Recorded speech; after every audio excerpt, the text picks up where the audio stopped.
Bart and Lisa had an intense tug of war on the treehouse, and soon the treehouse fell apart completely.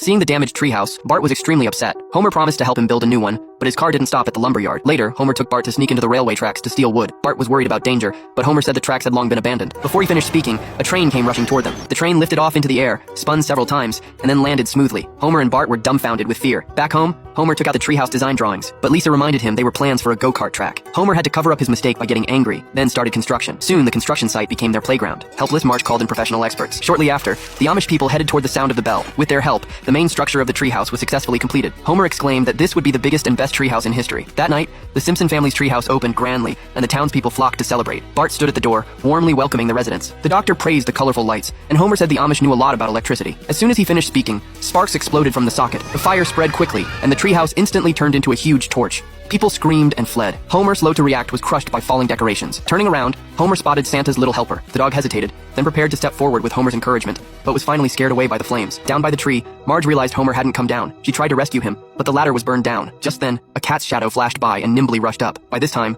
Homer had already fainted.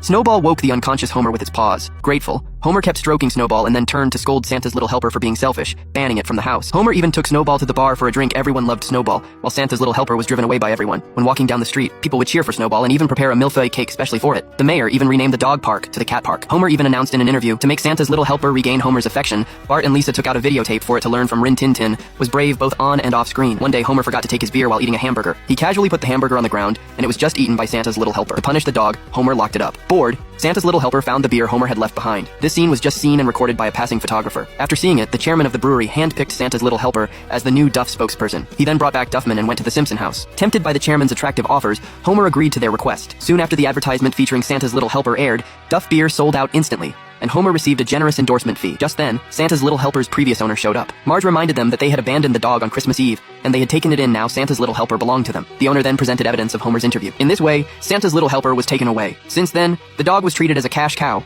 constantly participating in various shows and book signings. Bart was very worried about Santa's little helper.